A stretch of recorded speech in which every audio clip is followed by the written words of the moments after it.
nunca es el último, sino el anterior. ¿Qué significa? El último fármaco que ha salido es el que menos estudios tiene. Tú utilizas el que ya se tiene experiencia y ya conforme pasen los años ves que es un nuevo fármaco. No ha generado infartos como el rosicoxib, ya lo usas. Lo decía el maestro Pedro Pons. ¿Ya? Y ya vamos a entrar a la parte final de la charla, donde vamos a acá hablar de farmacocinética, farmacodinámica y algunos consejos que les iba a dar. ¿Ok? Miren, ¿qué es la farmacocinética y la farmacodinámica? ¿No? Y esta es una imagen clásica que tú vas a encontrar. ¿Ya? La farmacocinética es lo que el organismo le hace al fármaco. ¿Cómo es eso, Alexis? Ya.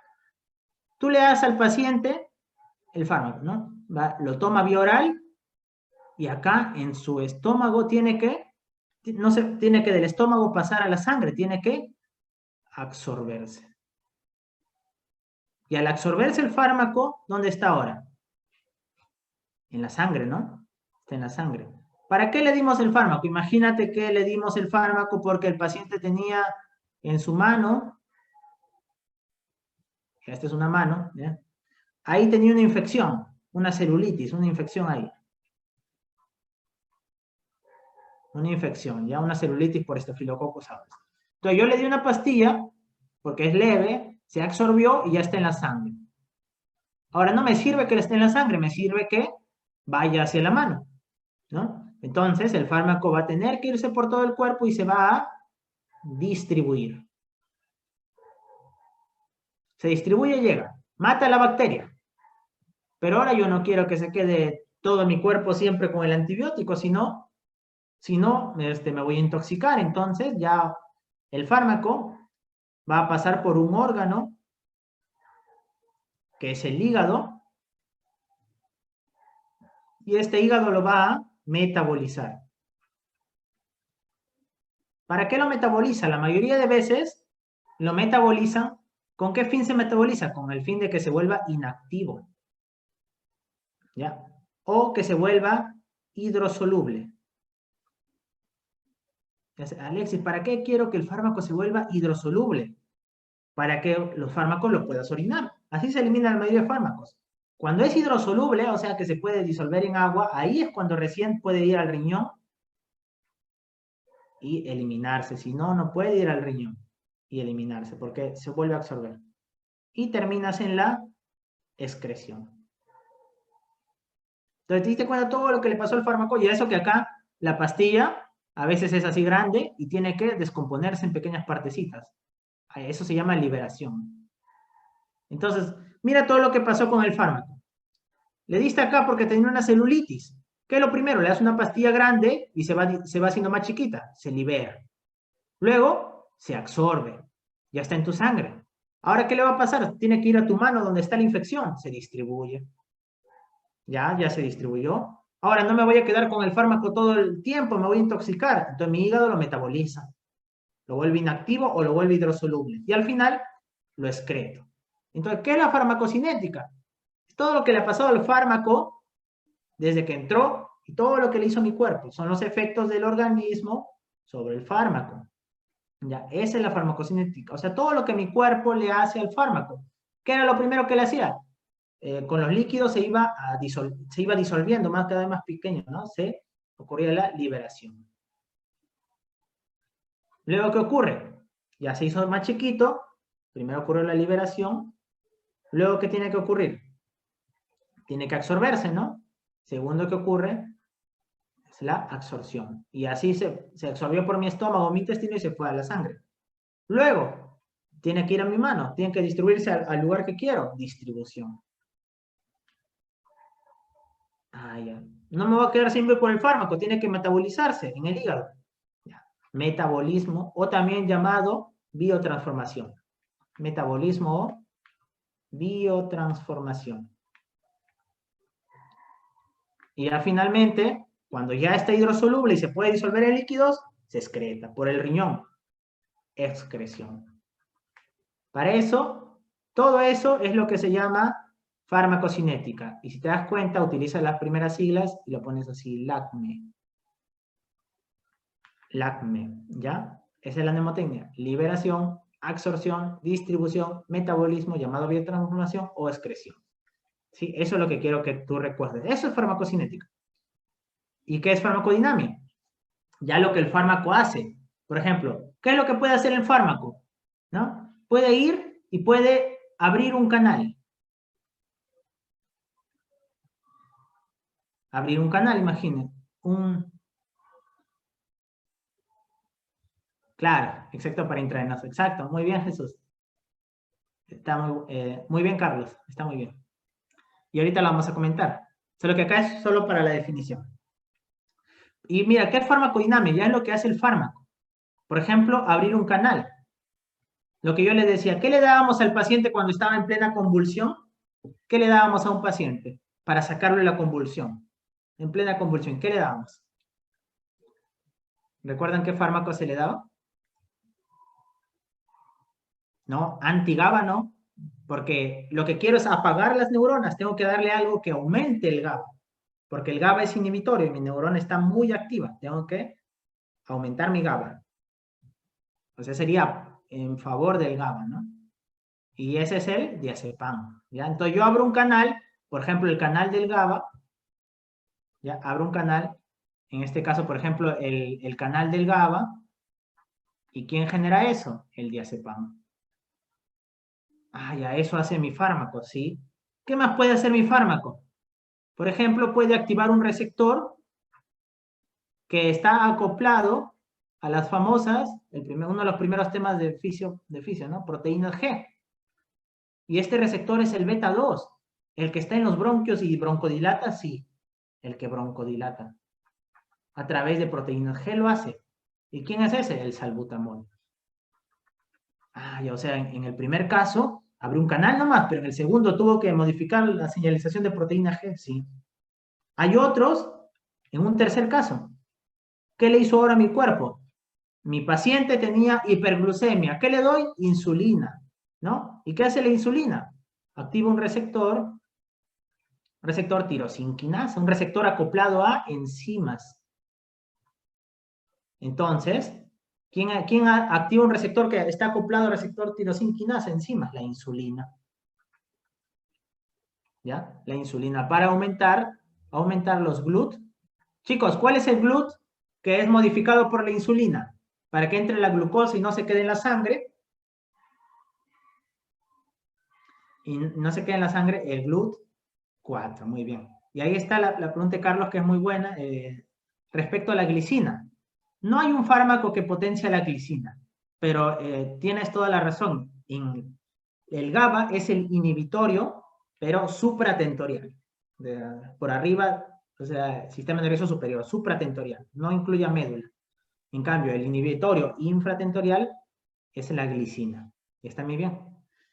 Pero no hay un fármaco que aumente glicina, pero lo que sí hay toxinas que potencian a la glicina. Por ejemplo, el tétanos. Todavía he visto que en el tétanos se contraen los pacientes hacia opistótonos. Ahí es porque bloquea la glicina.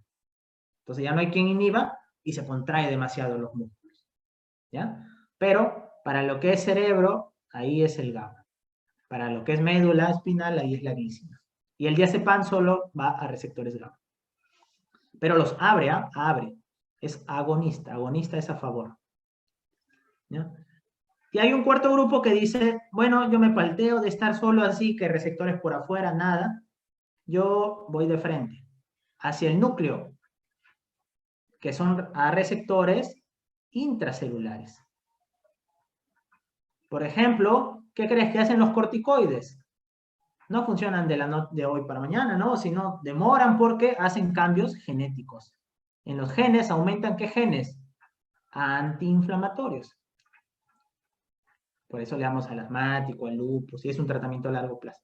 Entonces, ¿te das cuenta todo lo que puede hacer el medicamento? Puede abrir canales, puede activar proteínas G, puede activar receptores tirosinquinasa como la insulina, puede activar receptores intracelulares como los corticoides a nivel genético. Ya, todo lo que hace el fármaco, todo lo que el fármaco nos puede hacer, eso se llama farmacodinamia. Y estas son las 4 principales mecanismos, ¿ok? Entonces, ese concepto que ya que me entiendas, y acá ya lo vas a entender mucho más fácil, ¿no? Mira, desde que se administra el fármaco, está en nuestro estómago, ¿ya? No todos los fármacos tienen esto, pero ahora se considera que la pastilla viene grande y luego se va disolviendo. Se hace más chiquita, más chiquita, más chiquita, para que recién se absorba. Ese primer proceso se llama liberación.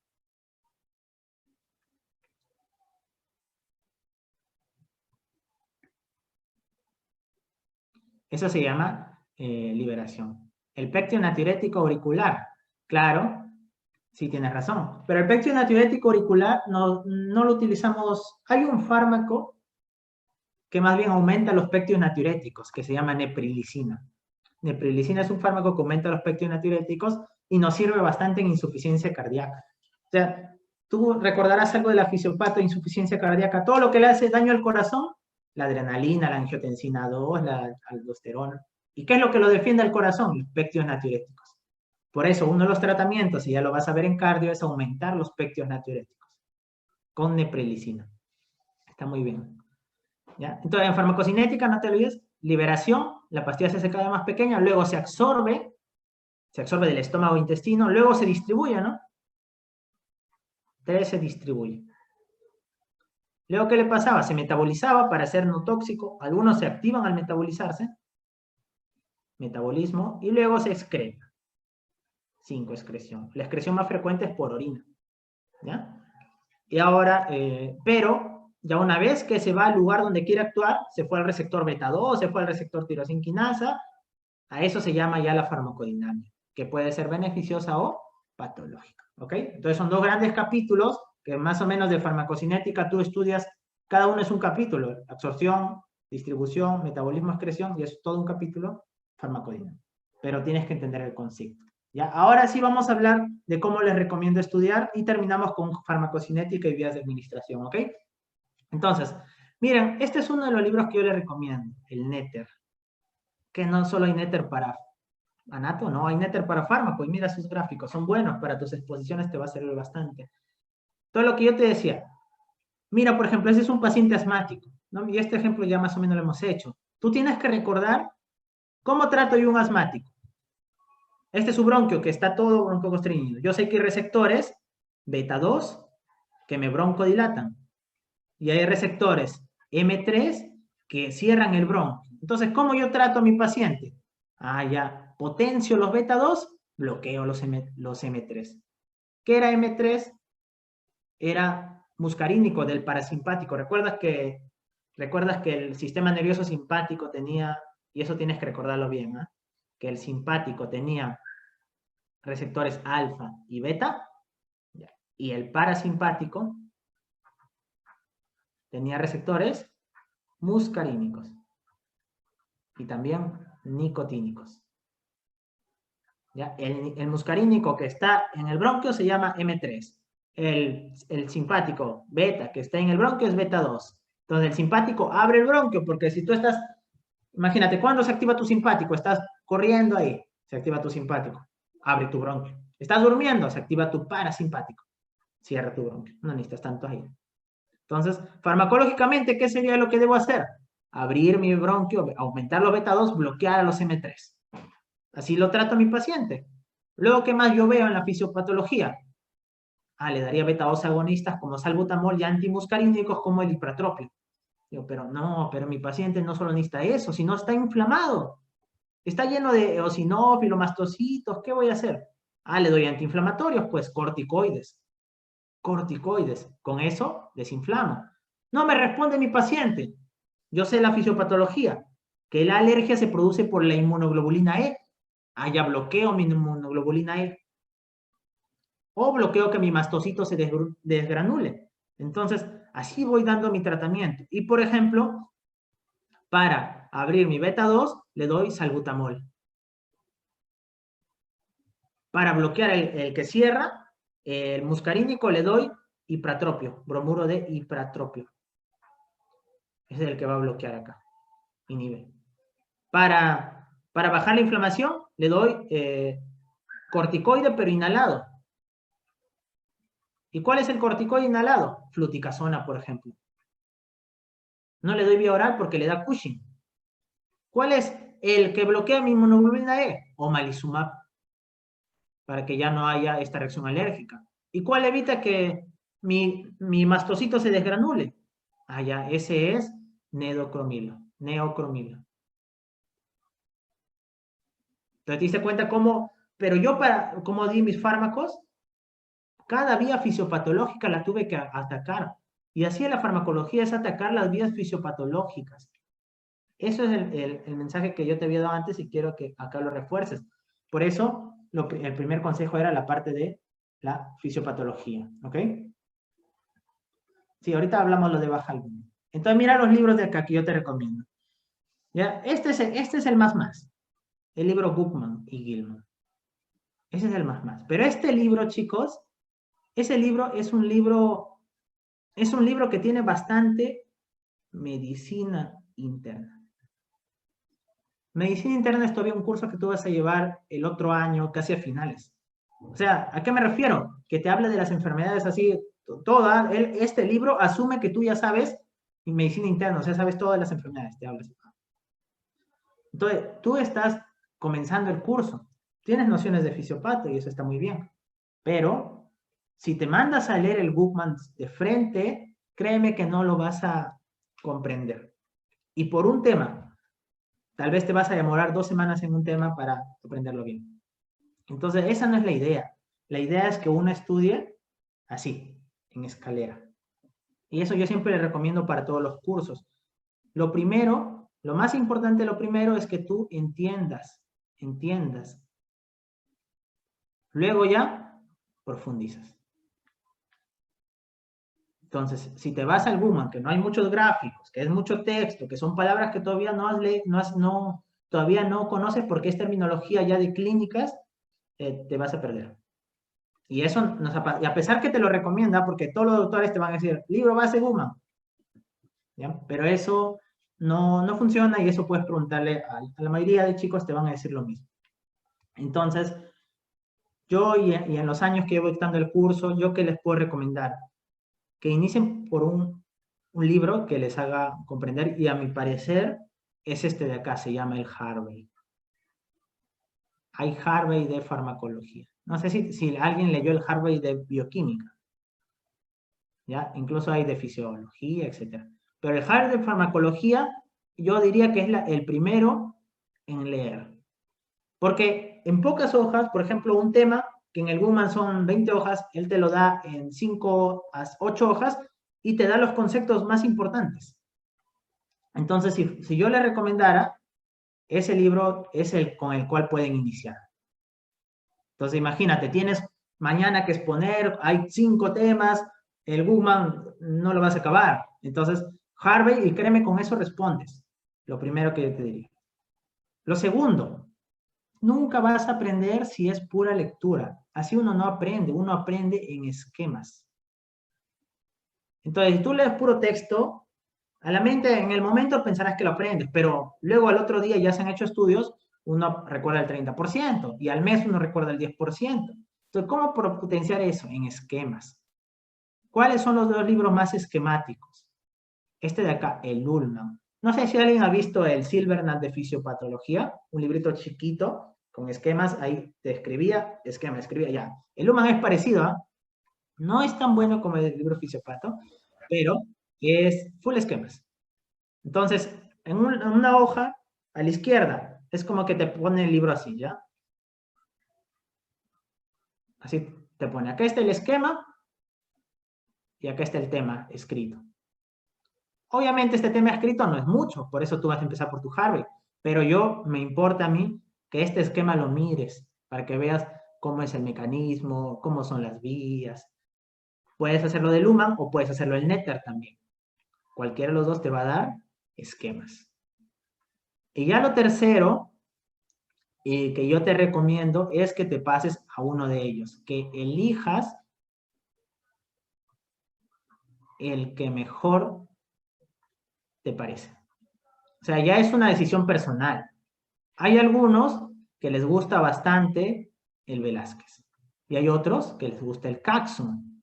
Este de acá se llama Caxton y este de acá se llama Velázquez.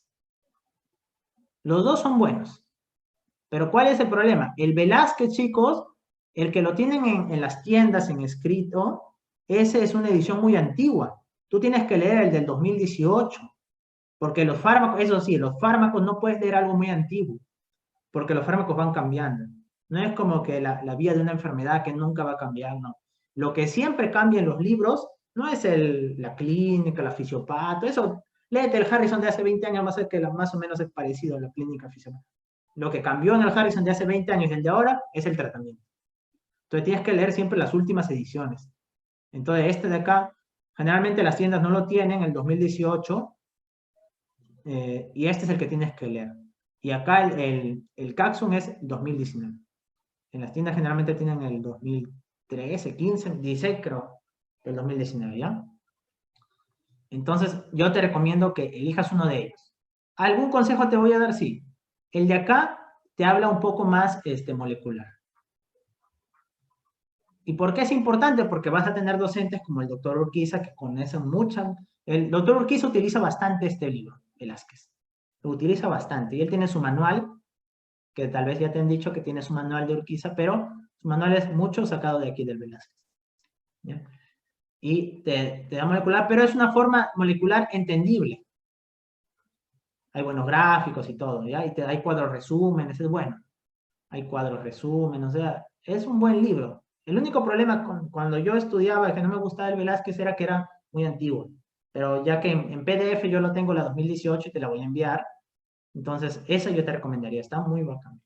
Y acá el Caxum es un libro, por ejemplo, tal vez no te da tanta molecular, pero siempre te habla una intro de fisiopato, para que entiendas por qué vas a usar los fármacos, y es buen clínico, o sea, para indicaciones, te dice, este fármaco utilizo para este para este. O sea, como que tal vez si quieres complementar, lo mejor de acá son los mecanismos, las vías del Velázquez, y lo mejor de acá es sus indicaciones, todo eso.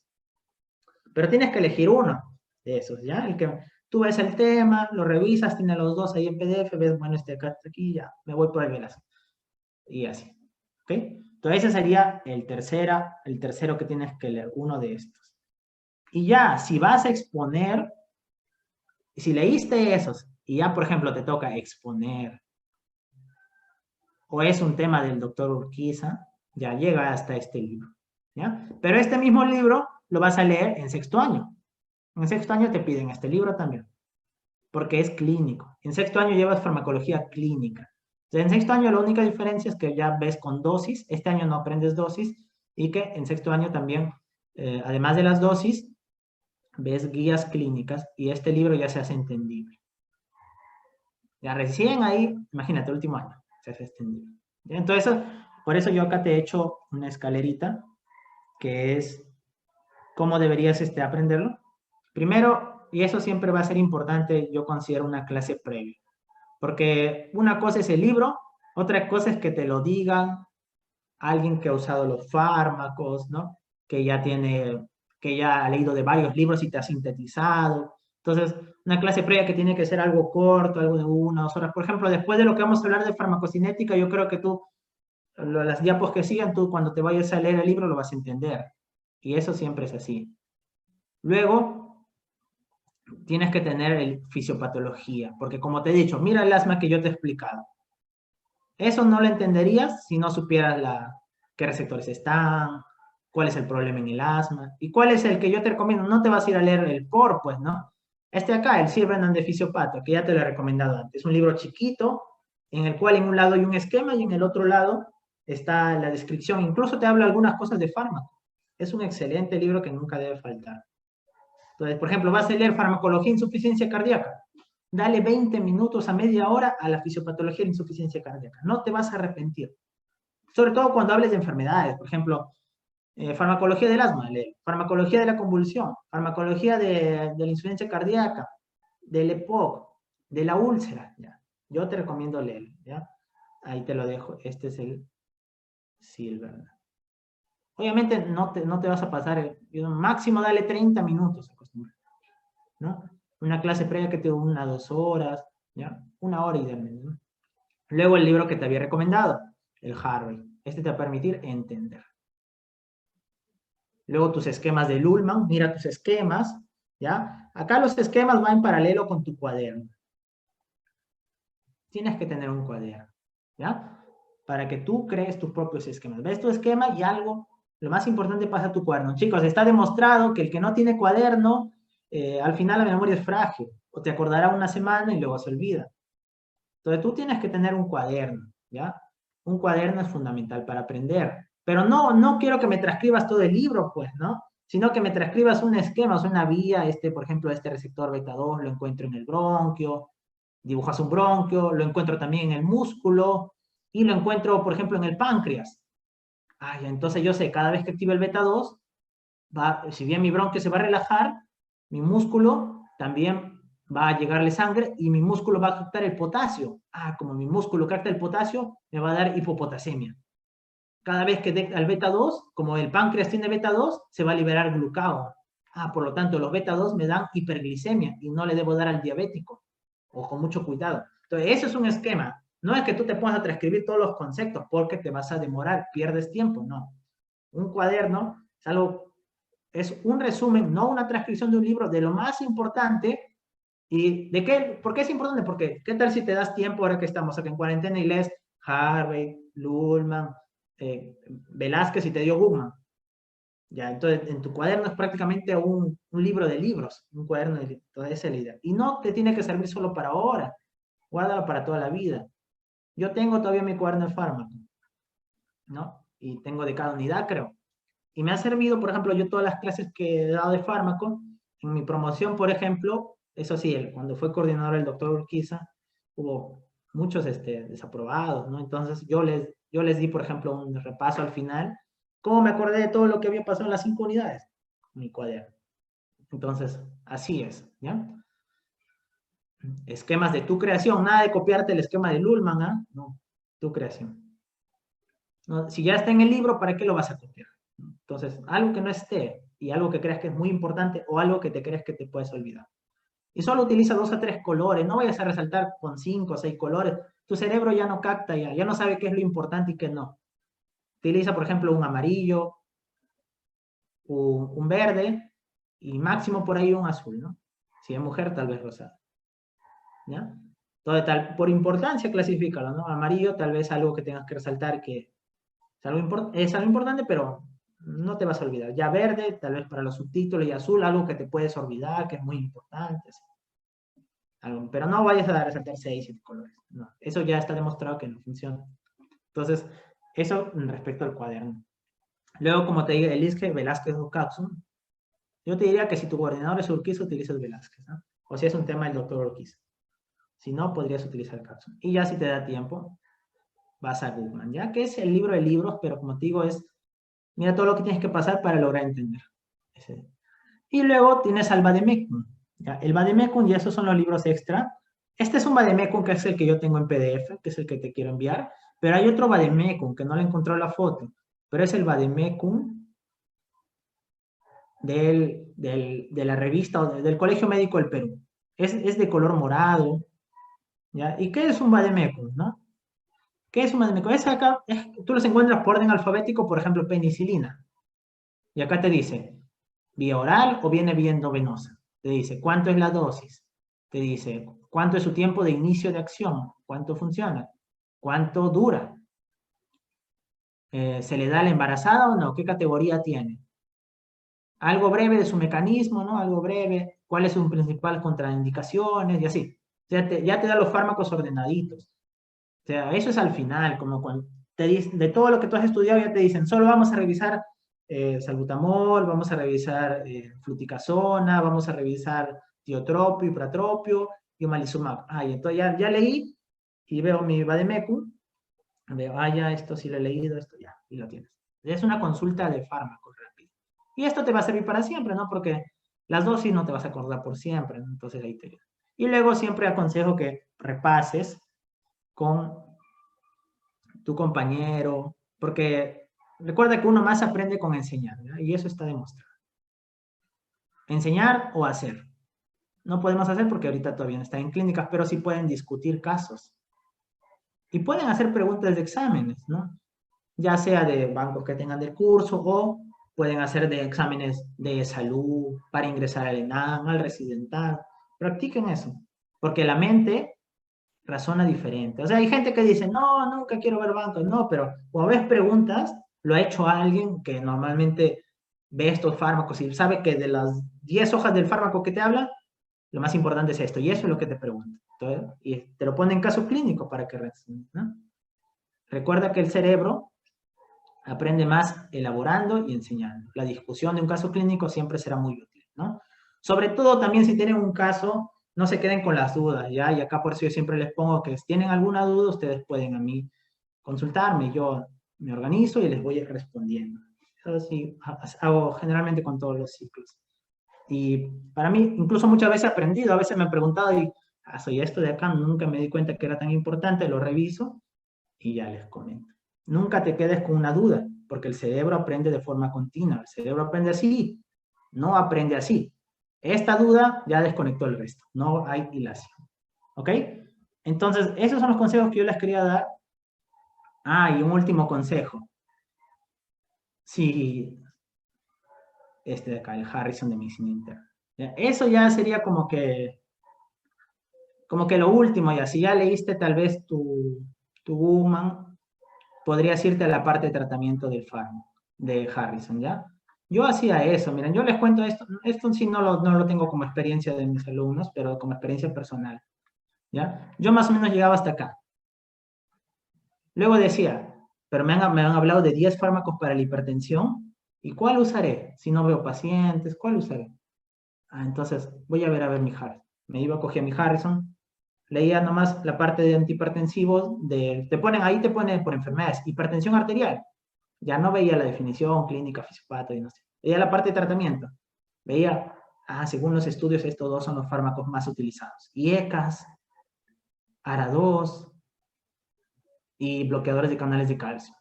El resto dice acá en el Harrison que son buenos, pero estos en los estudios son mejores. Entonces, yo si tengo que profundizar en algún tema, de los 10 fármacos antihipertensivos, profundizo en estos dos y este.